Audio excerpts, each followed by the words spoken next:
guess what? We're live. Hey, guess what? It's just the Ska Kid. We're at Palace Station Loreno. It is part 3 of this 2-part band show this evening. We're going to do quick introductions here. So your name and what it is you play, as well as the band, since we are a mix here. So we'll start over here. I'm James. I play bass for the Car Crash Vacation. I'm Stu. I play guitar for Me Jelly. I'm Carson. I sing for Me Jelly. I'm Jamie. I play drums for Me Jelly. I'm Mitch. I play guitar for Car Crash Vacation. I'm Jeff. I play drums for Car Crash Vacation. Well, I'm Jackson. I play bass for Me Jelly. And I'm Ty, and I try to sing and play guitar for Car Crash Vacation. Oh, come on. Wow, You sing so original. Come on, you sing good. Yeah. So, You sing good. how did this come to be that you two bands end up here? Like, what is your relationship, and how do you end up on the Just the Ska Kid show? Ty, Yeah. go. Carson and I have a very close relationship. Ow! Really? We met in the dorms back in like 2012, and Jackson was there too. Yeah, but I was there as more of a hermit. Whoa, pretty solid. Yeah. These But guys are yeah, crazy. so it's been 7 years. Yeah, it's been quite a few years. Me and Ty met, and we've been playing in bands together, or not together, but in bands for a Kind while. of together at one point. And sort of together, yeah. And I saw that there was going to be some openings on this show. I thought it'd be cool to play, and Ty hit me up like that same week, and he's like, "Hey, we could get this gig together," and that turned into us doing a whole little weekender together, and so it's now we're here. Yeah, And now we're married. it was like you messaged me, so it was like I was communicating at the same time with both of you. You're like, do I need to tell the other? And I was like, I think we're all covered at this point. It's all culture. So the dorms where? UW Milwaukee. Okay. Yeah, me, Ty, Jackson all met at UW Milwaukee in like 2012, 2013, and I met Stu shortly thereafter, and then I moved back to Madison, but I stayed in touch with Ty. Ty's probably like my closest friend from Milwaukee that I still have down there, and so yeah, that was a long time ago. And not that long. I mean, like, in May, I will have graduated from college 11 years ago. Nice. So I'm like, holy shit, that's a long time ago. A decade plus one. Yeah. So, okay, we'll start with, it's going to be 2 parts. So whoever chooses to interject, go ahead. But how long has Car Crash Vacation and Meat Jelly been a groups? I'll let you take it first. That's a good question. What is it? 6 months? So around 6 months. I've had. Only a few months for me. Yeah. Oh no, it's been close to 4. I think. Yeah, I think it's been 4. 4? I've had different renditions of stuff where I was trying to play music, but we're kind of trying to cooperatively work on stuff. Yeah, I answered the Craigslist ad, and he's like, singer-songwriter. We've gone through a couple guitar players and bass players and everything else. But it worked out. So. Good. You guys? Yeah, so me, Jelly, we've been together for We 2.5? Yeah, July 2017. I think it was Almost 3. June-ish. Yeah. 2017. shit, running on 3. It's been a while. Yeah, we were originally supposed to be a one-off as a Van Halen cover. We Yeah. were gonna do it. They wanted me to come and sing a Van Halen cover because Stu was the singer, and they were a 3-piece blues band. And our first practice together, we didn't play any Van Halen. What? Why did not play Van Halen? I didn't want to learn the solos from Hot for Teacher. Dude, that's an amazing song. Man. It's just I know, like tapping the Our whole neighbor time. will play drums. Yeah. Fuck that guy. Put the bands back together. But Jamie and I have been playing in bands together for 12 years almost. So it originally started with me and him, and then most recently Jackson joined the band as our bass player. He's been with us for what? Yeah, that guy. Second half October. Yeah, so almost 3 months. over 3 months, something like Ex-top fan. that. Ex number 1 fan turned bass player. Okay, so then how did James and Jeff come to be in your group? James and Jeff. Well, I did Who not. are they? Come on.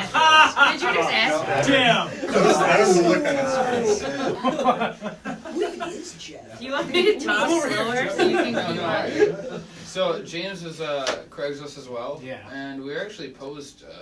I had a different drummer at that time, and it was interesting because James showed up while another person showed up for guitar, and the other person basically said, "If you're gonna keep this guy from Beloit, then I'm not playing with you guys."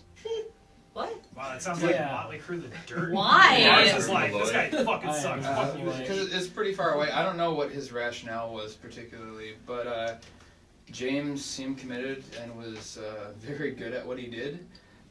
So there was a very obvious choice there. Fuck you, other guy. Bye. And then Jeff recently started playing with us.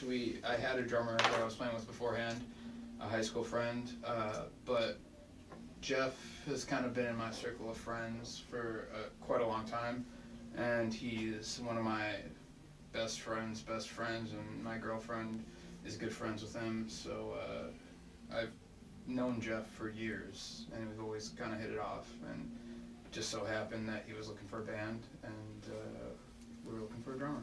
So it seems like both groups are just kind of an amalgamation of various friend groups that eventually just came together, yeah?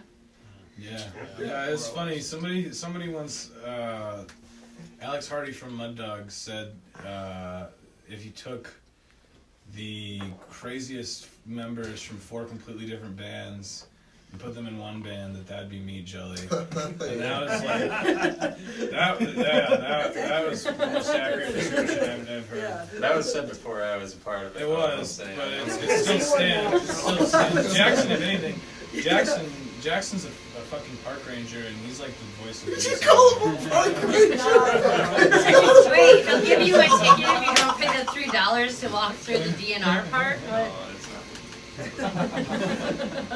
So, okay, this weekender, you were really kicking off Thursday night here.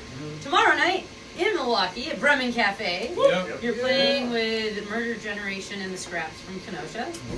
And then what happens after that? Yeah, then we're going down to Chicago to hopefully not catch the coronavirus and play a show in Chicago at our friend Aaron's house. It's called the House of Drake. If you need the address, just shoot us a message on Facebook. I suppose if you're watching this and you're in the Chicago area, it won't hurt to tell you it's at 818 North Drake Ave. So yeah, that's going to be a really fun one. It's going to be with a band called Muddle and then a band called Shogun Wedding. But yeah, it's just a really good community of people down there. Their DIY scene's really strong, and like it's an interesting neighborhood in like the north side. What side of town is that? West side. West side. Yeah, it's on the west side of like downtown Chicago, and so it's gonna be lots of fun. And then Sunday you all go home and recuperate so that you can maybe do something Monday? I'm going to Michigan. Yeah, I gotta work. Wow. Yeah, we're Yeah, I put some shit down there. Shit, oh, I thought we were gonna pray. Okay, cool. This practice is canceled. You get a day off. Damn We it. can find that out. So- An interview? Okay. Like, with you being, longer running than I would say Car Crash Vacation, what kind of shows have you played? Also, how would you classify your music? We just recently played a show with 96 Bitter Beings featuring the singer from CKY. I heard that one great. Crazy. Yeah, it was an interesting show. Yeah, whatever. It was a Monday night. I will say It was a their Monday playing night. is It nothing was special, really and they should cool. be protected as well as they do. That was what I will say about What? The red zone. Their green room is nothing special, and they shouldn't protect it as much as they do. They're very strict on who enters. Jamie got Jamie kicked got out. kicked He got out of the kicked out because I venue went into the green room. because he went into the green room, and Because they said- we're the opening band, but apparently Jamie wasn't allowed in the green room. So They're like that. What? You gotta be this tall to enter. But yeah, we played 40 shows last year. I went and counted. We played like 40 shows last year. A lot of DIY stuff. You know, with Madison, it's a really like once you've lived there for as long as all of us have, except for save Jackson. He's from a little bit outside of town, but me, Stu, and Jamie have all lived in town for a really long time. And, the scene there, if you get kind of caught in the loop of like the circuit of shows there without like branching out, I just feel like it can get kind of stagnant because that's kind of how we spent our first couple months.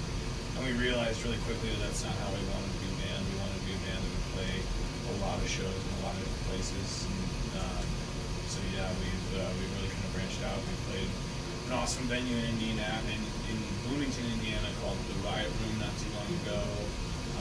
We played Bremen Cafe a couple times. They're really great. We haven't been to Bremen since 2018. Yep. No, January 2019. 2018.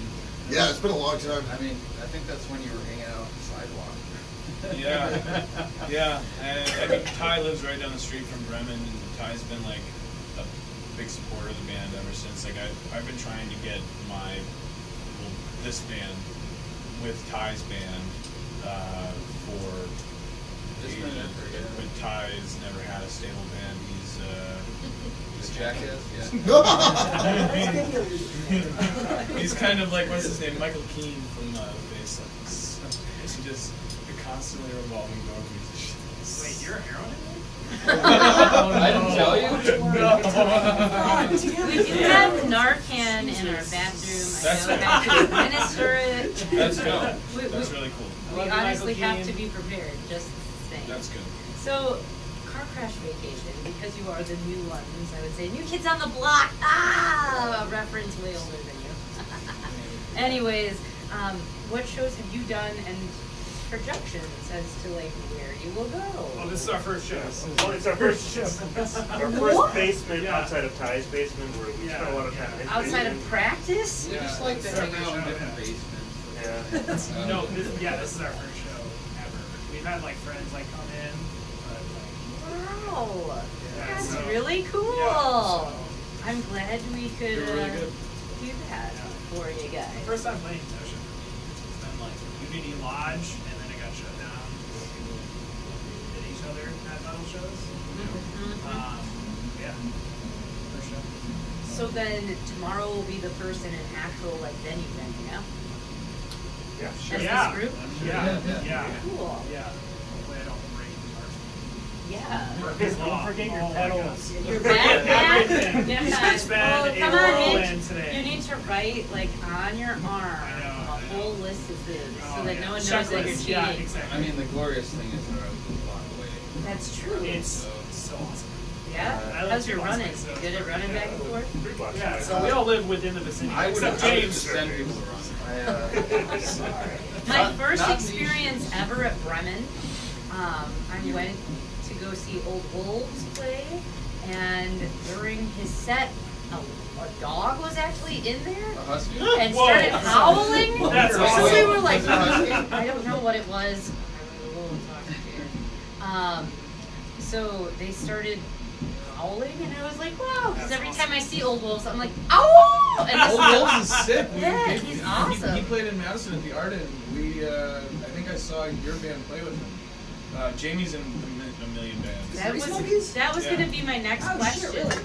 Was like, how many of you are in other projects? Jamie's in like 12 different bands. I played for a while in New Orleans swing band for like last year, and then I play actively in the MATC jazz band. I'm helping to run the jazz combo. I play in Grease Monkeys, and I'm also working in a like kind of me and Carson are in another group. It's like yeah, a where it's like a thrashy, screamo. It's like pure screamo, screamo, like Mastodon kind of. I'd say it's more in the realm of like it's not really metal. It's more in the realm of like if you like shit like Old School Under Oath or like stuff like that. That's like really like high pitched screaming and like it's like a little Black metal. Very technical guitar. yeah, sort of yeah. Oh, not technical drums. That's for goddamn sure. Yeah. That's wild. So Grease Monkeys are what? They're a hip hop group. So you like span the gamut of like multiple genres. Yeah, I do. I like playing music. Wonderful. Yeah, it's pretty dope. Also, the Grease Monkeys are dope. If you're watching, you should look up the Grease Monkeys. Also, Yeah. I'm gonna shamelessly plug them right now. They're really good. They're really good. Jamie actually, he used to play drums for them, but now he plays guitar for them. Yeah, Which not is my comfort zone. It's not great. really cool getting to see Jamie playing guitar on stage though. Yeah, I like writing on guitar. I'm not so much a performer. Yeah, funny story, Jamie. So with our album, we have an album coming out. We have a single coming out this Sunday. With that song, Pass Interference. You heard it here first. Yeah. Jamie wrote that song. Jamie wrote that song on guitar. Wonderful. And we all kind of like I play guitar too, and I just don't play live.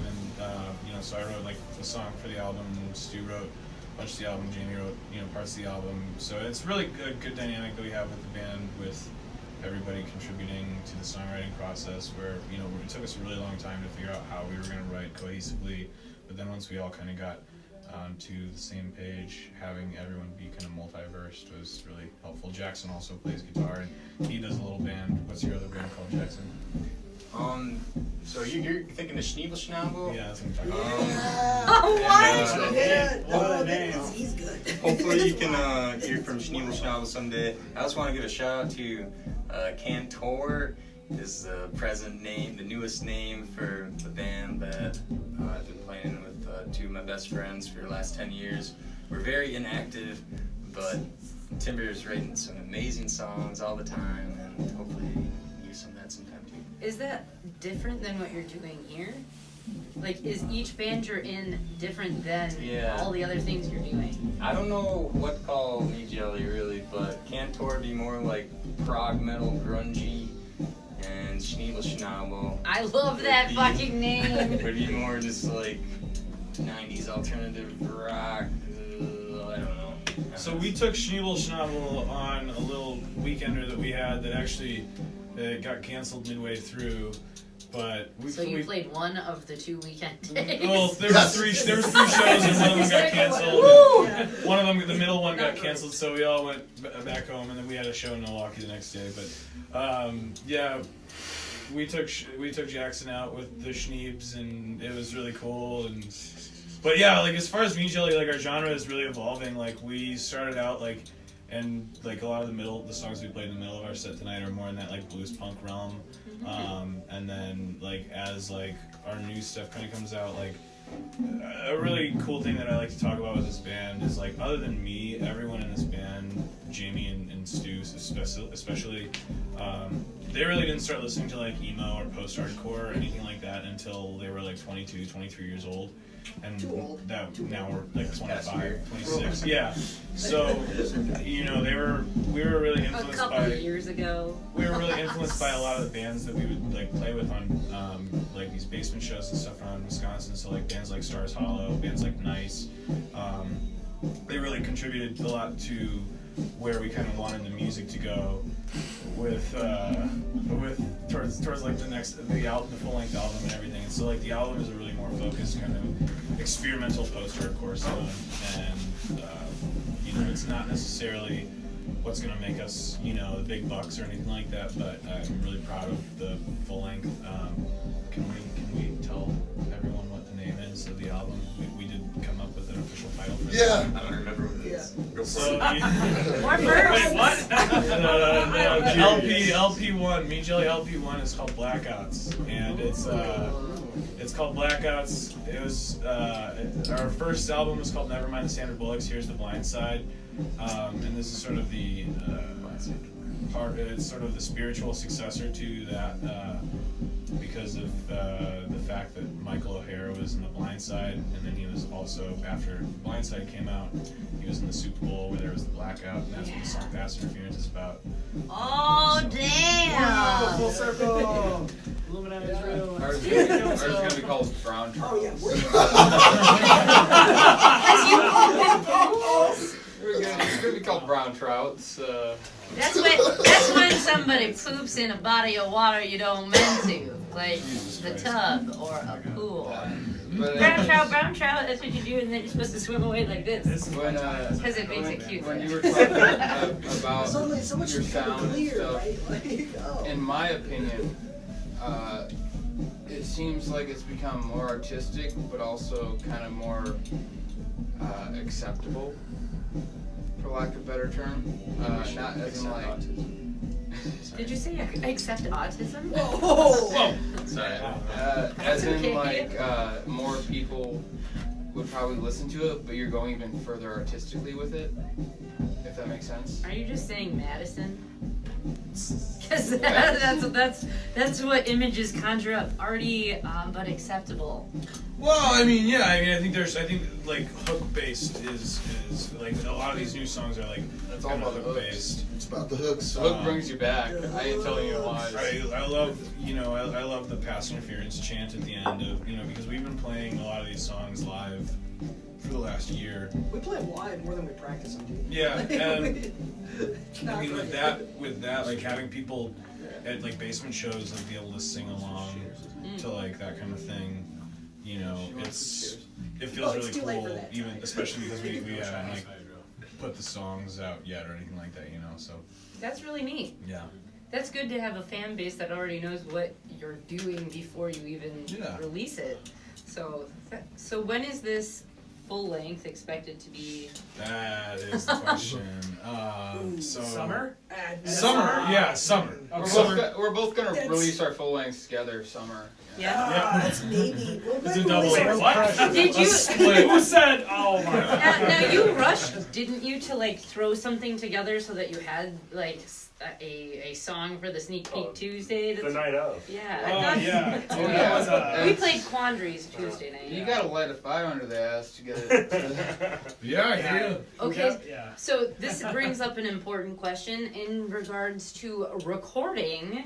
When you do record music, are you going someplace to have it done, Oh, or are you no, all no. doing it on? It's in his basement. Yeah. No, Any mics Yeah. we can scrounge around, we use. We record in a free You're in program. this band too, and I didn't Yeah. know. Yep. Okay. Yeah. Good Well, job. We're News actually- member. Yeah. We're the same person. He's- We're he's- very fast. Between our chairs. No, it's interesting because like Ty, Jeff, and I all know little bits of this program. different aspects. Yeah. Of Reaper, and so it's like puzzle pieces, like it's like the what is it, the Captain Planet thing, where you're like you You're have all a different yeah, ring. yeah, and then they just put them together, and it was interesting because we were at Jeff's house and we were putting together quandaries, and it was like, oh, we should do this, and Ty's like, no, I don't want my vocals like this, and then James is like, shut the fuck up, this is what we're doing, and it was like, whoa, all right. Well, he's not here for that. Yeah, like Yeah. it's funny because like James is the quiet one, but like when he like starts like putting his opinion out there, it's like You gotta listen. just shut up, everyone just shh. It's great. But That's yeah. because you rolled a d20 and you have Oh to. yeah, 100%. But yeah, with Quandaries that was interesting because we were like, we had gone back and forth, and we were like, I don't know, because we all have very strong opinions about stuff, so it kind of works out. Well, that just happened to be the one that was the slowest. That like we played the most cleanest. Yeah. Most cleanest, yeah. Yeah. So you're mastering, and producing all Well, yourself. we're mixing. Mastering's a whole other art form. Yeah, we'll probably outsource Like, that unless yeah, we get that's- better at what we do. yeah. We so we're tracking our whole album ourselves. We decided to do it, and Jamie really has been busting his ass to be not only in fucking 12 bands, but also recording all of our stuff, learning how to do that on the fly, and learning how to screen print for us. And so, I mean, yeah, that's been really cool. As far as like all our stuff prior to this, we were going to the Blast House Studios in Madison, working with Landon Arkins. fantastic engineer. The This is the first place I ever recorded. I Same think here. with Carson and Jamie. Yeah, my you first. were in the same. You and you were in the same group when we were. Yeah, we were part of this program called Rock Workshop. His dad was actually the prototype for the Rock Workshop. Yeah, he started it. Madison's a very it's a very small. I hate to use a gross word, but it's kind of an incestuous musical community. That's where I'm from too. That's Yeah, where I mean everybody just kind of co-populates and just kind of keeps figuring out what they want to do and the Madison Music Foundry has been like a tremendous resource for all of that in Madison, like people co-populating and figuring out how to do that. But yeah, we've worked at the Blast House for everything prior to this, and then we worked with Isaac. I don't know how to DeBrew Stone. DeBrew Sloan, and he's from the band Disc from Madison. They're popping right now. Shouts out to Disc. Yeah, Jesus, They're signed to making Saddle Creek moves. Records. And we listened to Girl Pool on the way here. They played with them. But I think it's Yeah. interesting. There's always one person that like drives everything, and like Ty is the fearless dictator in this band. Like 100 billion%. He's the one that like wrote. Like he'll come in with like riffs and song ideas, and I'll be like, "Oh, what if we do this?" And he's like, "That's cool." Anyways, and then move on. And then it's like, "Hey, what?" And then Band in the best way counseling, is that possible. what you're saying? No, it's funny because like those 7, like we have 7 songs, and I would say like 90%, maybe more. 8. I think we have 8. 8 have been just Ty, and he's brought in riffs and things, and I was like, for the next 4 songs, like, oh, I got riffs, and everyone's like, yeah, you got riffs, and Ty's like, cool. Anyways, so I got riffs, and it's like, motherfucker, come on. But no, it's great because he's the one that puts these things together. He's the one that's like thinking of all the ideas and moving forward, and it's interesting because like I was in that with metal bands back in the day, and it's kind of cool to see someone else do it, but then it's also like I had to take a back seat on it. So Were you prepared in your metal bands? yes, 100%. Like we had sound like banks and stuff and bass blasts, and there was a lot of You brought your chords? Yes, I was prepared. I'll never live this down. And your pedal? Yeah, I was so prepared in metal bands. And Your then extra today, guitar strings? Yeah, today was Murphy's Law. Cool. Like, all together. Thanks. Awesome. Oh my god. I'm Hey man. Bye. So you just know for like the real show tomorrow. Yeah. Tomorrow at Bremen, bringing the noise. So here's a good question, and it is a soapbox issue of mine, which I talk about with every single fucking group, and I don't think I'll ever end it because I think that the more that we talk about it, maybe it will plant a seed in other people.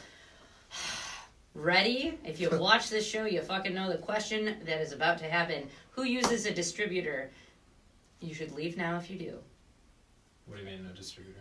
DistroKid, CD Baby, Radio Union. What's wrong with DistroKid? What's wrong with them? I'm just asking. All right. I'm asking. What's wrong with them? Oh, Jesus. Are you ready? I didn't come prepared. We know. Go off, Jess. Yeah. Go off. All right. Here's the problem when you use a distributor. You are paying basically a third party that takes your rights and your royalties Amen. to do something which you can do yourselves, because you can post your music on a lot of the same music streaming sources that they do. The problem is it's become a monopoly, and people feel that in order to have their music distributed on any sort of digital platform, that they have to pay these people, and really what it is laziness. So- Don't fucking do it, you lose your rights. So Meaning, and I can prove this, ad nauseum, because every single fucking time that we do this show, we post our shit on YouTube, and you know that every single fucking show, unless they have not done anything, like you guys haven't done anything but Oh, that's post why we're not. on Bandcamp. Wait, time out. Sorry. You need to listen now, Ty. This is a learning opportunity. I get to be a mom here. Every single show we've done, anybody, I mean, from places over in the UK to over here, it always says, oops, I get an email. The music you've posted has been claimed via copyright law by, and it shows me, DistroKid, CD Baby, Record Union, TuneCore, yada yada. Your music is not in violation of any sort of published rights. However, royalties will be given to the copyright owner. The bands don't make any fucking money. Also, here's a really fun thing. If you ever chose to take that music back and re-release it as yourself, you cannot, because they have the rights to your shit.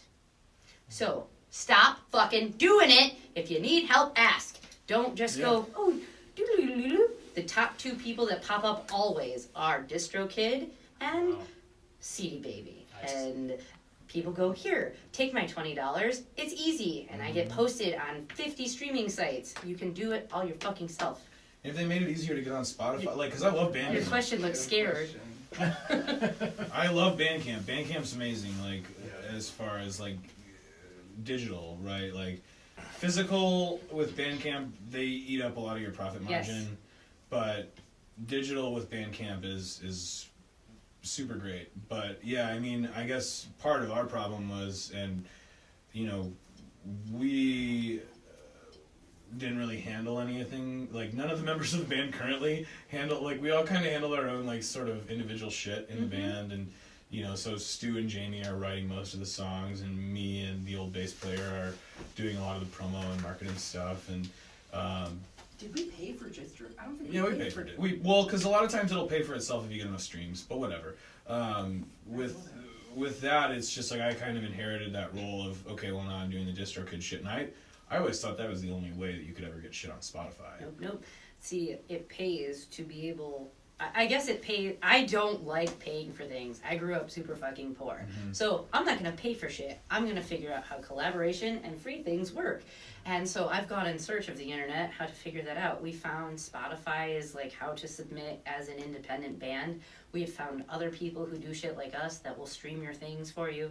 And so there's a whole network of people out there. You just have to Google, and then when it pops up this, you go, I'm going to page through to about page 5 and actually read stuff. You have to read the fine print too, because we had a band from Indiana one night after this show who was working. They were paying a promoter, R.I.P., she's dead now, who... I know. Yeah. So they were paying this person to manage all of their shit, and their things were released via Sony. Sony dropped them, and he's like, how do I post my stuff? I said, you can't, because you don't own it. Well, yes, we do. It's ours. No. You paid someone to take it from you. So it's kind of like bands are actually enslaving themselves to a music industry that does not appreciate or pay what they should. Just so you know, Black History Month is in a couple weeks, so please stop being slaves to things. Slavery was wrong and was abolished, so we should continue forward progression with freedom. Thank you. Also, I fucking hate Spotify. I have never jumped on that train. I will listen. love Spotify. I will listen to my music on YouTube till the day I die. I will never pay for fucking YouTube Spotify. up the ads. I won't do YouTube anymore, Fuck and I YouTube can get monthly for it. Hulu and Spotify and that shit for $5. And if there's anything like So worth listening easy. to, it'll Give be me on the convenience, Pirate I'll Bay. give I you can Jess. just It's on the show! Anyways, what I was trying What to was say. your scary question, Ty? Yeah. So Bandcamp doesn't take like Unless you're asking for physical stuff. So what happens is if you release your things on Bandcamp, okay, and somebody wants to buy a physical copy of your music, so you have CDs, you have merchandise, etc., there is a fee that is paid because it's utilized through PayPal in order to complete that transaction. So the way that Bandcamp exists is through that small monetary, basically, fee. Kind of like when you buy tickets for a show and they charge you that service fee or processing fee. Bandcamp will do the same thing so that that website can maintain itself. Okay. So you will still receive about 90% of the profits that come in through Bandcamp. we're not trying to sell anything through Bandcamp. I'm just But saying. But it's that's- your music. That's why we don't have anything through Spotify, because I was very hesitant about basically. Losing your stuff. Yes. Good. Yeah, I brought up the whole DistroKid because I didn't know. I was uninformed about these things because It was in your backpack with your pedals. I'm never gonna live it. Everyone should register all of their music with the Library of Congress. Yes. It's really easy to do. You could go online and Yes. like And just it like protects you know I don't know how like you have to do it with music. I think you might have to like write down like a chord progression or something. You have to but- have a publicist that writes something explaining who you are, etc. Good thing In order to categorize you. Yeah. Good thing we got a publicist right here. Yeah. Our publicist. Boy. Arts management for life, dog. But you said you're not trying to sell stuff. But do you guys have any merch available, either of you? Not at Are the you for moment. sure? I'm trying to get what the fuck is it called? I can't recall it right now. I have a design for a T-shirt that we're gonna get made eventually. That's the Hellraiser box. The lament configuration. Yeah, the lament configuration. Car crashification fits perfectly in those.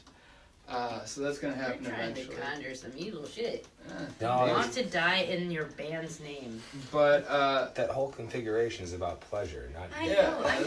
And music is pleasure. I understand. I've done seen the movies. Nothing yet, and I don't think, even for our first thing, considering it's going to be self-recorded, I don't think, unless we end up pressing vinyl or something like that, I don't think we're going to charge anything for anything. I disagree with that 100%.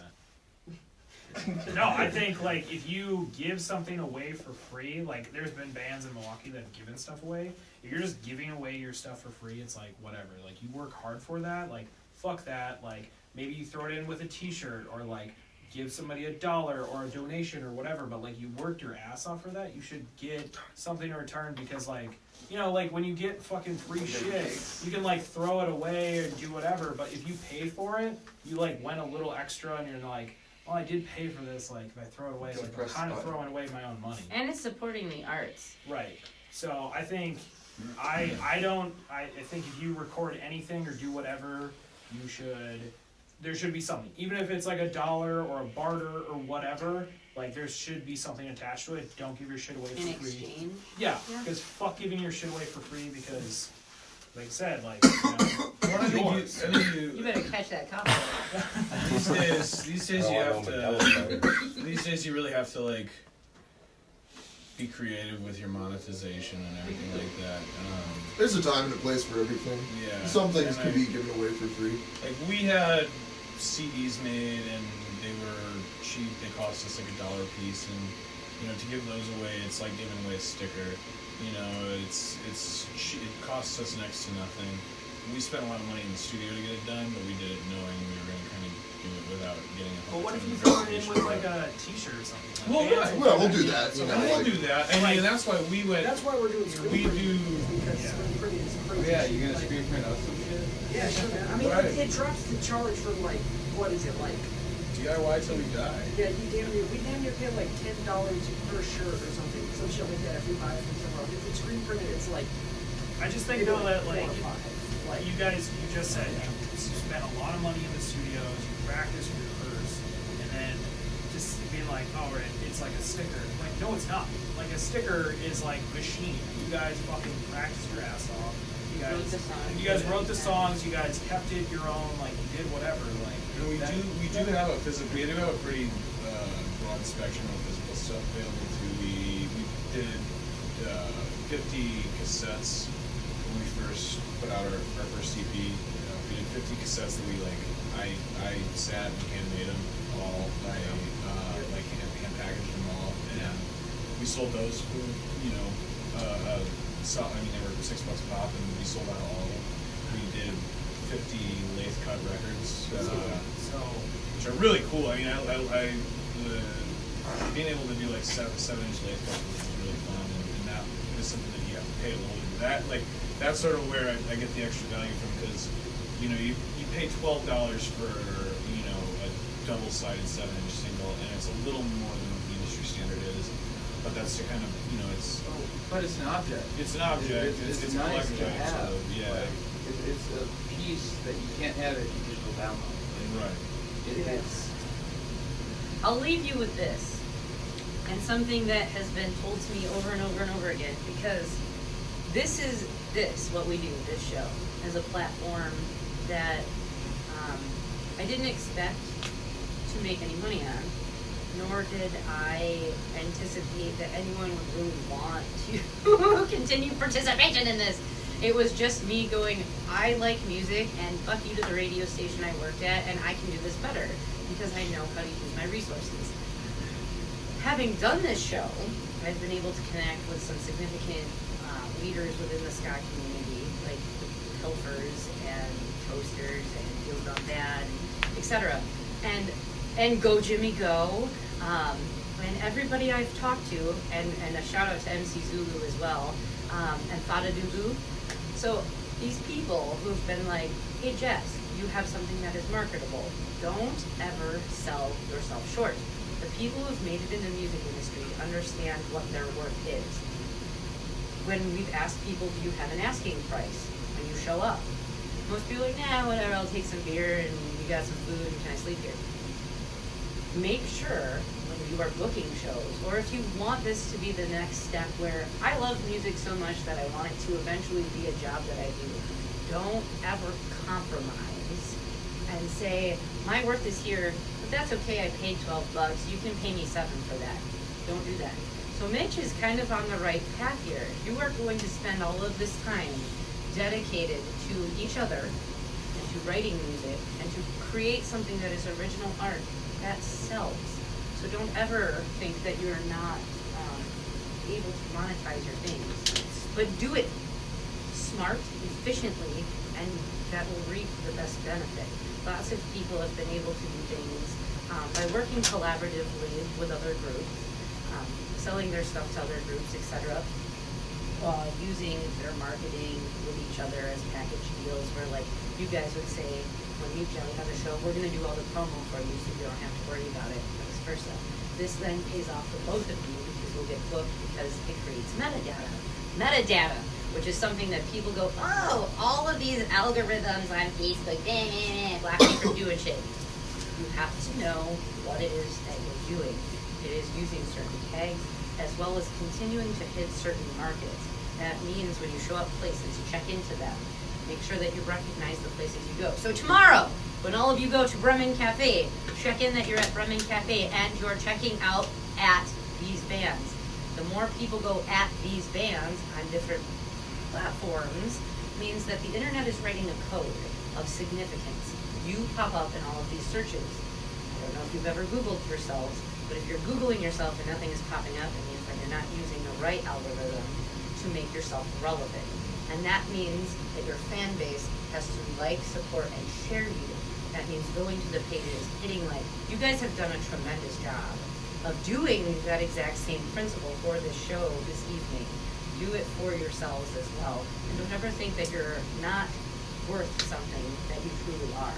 That is an important thing. If the music industry actually wants to see a growth in different genre or continued art form, it means that we have to believe in that philosophy and we have to be uncompromising in that. I'm sorry. I know.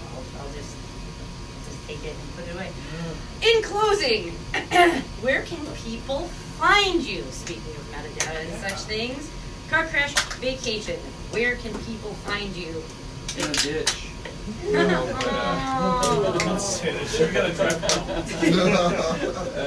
I mean, we have the Facebook, we have the Bandcamp. Don't have much more than that. We have a Twitter. Twitter. I started that Twitter for you. Yeah. To me, what the fuck? I don't do Twitter. I've been trying, but I'm not. Yeah, I tried to get Ty started on Twitter. We've got Spotify. If you look up Meat Jelly, we're there. You can pre-save our new single, Pass Interference. It's going to be out this Sunday. Super Bowl Sunday. Ooh, Super Bowl that's Sunday. well done. Yep. It's in memoriam of Super Bowl 47. Blackouts Super Bowl, one of the most awesome Super Bowls in my lifetime. Ended in a pass interference call on Colin Kaepernick threw to Michael Crabtree, and there was an uncalled pass interference. That's what the song's about. It's on Spotify this Sunday. you can, everything else. Sadly, we did go through DistroKid for this, but now we're going to be going and we're going to be trying to figure out how to free ourselves from the corporate chains. You can find us on Twitter, MeetJelly608, Facebook, and everything else. And at Bremen Cafe tomorrow evening with Cafe Murder tomorrow. Generation. Show starts at 8. Car Crash Vacation, I believe, is at 8:45, 9:30. You got the scraps, and then it is Meat Jelly followed and by then Murder Generation. Yep. Yeah, I see. Bam! Sharp as a tack. It pays to pay attention, my friends. No merchandise available on your persons at these shows. So we've got a small amount of misprinted T-shirts, then we've got some 12-inch lathe cuts, as well as potentially a couple leftover cassette tapes. Someone could buy my shirt. Like off your This back? shirt you're wearing? Yeah, I mean, I'd go down for that. Yeah, Buy my you won't shirt. just give it to somebody because. No, Because it's in his backpack. No, fuck that. Anyways, this has been wonderful. We've got like Meat Jelly, Car Crash Vacation, Gel Car file, Crash Car crash Jelly vacation meat. and heartburn Car gel. vacation. Car Crash Jelly Meat. Meat Crash Bay Gel. There you go. We will be at Bremen Cafe tomorrow evening. Come hang out, ask me questions, figure out how I want to make you feel like you're inferior. Make sure to not be dumb. And you can catch us next week on the show. It'll be February. I don't even have our schedule memorized because we've got way too much shit going on. We did, though, just release dates for Union Park Tavern. We will be back there in March every third Sunday of the month at Union Park Tavern. There will be 3 bands, 9 to midnight. It is a free show. Bands always get paid, and we always have a featured artist so that we are supporting both the music and the arts. Okay, thanks. Bye. Thanks, Jess.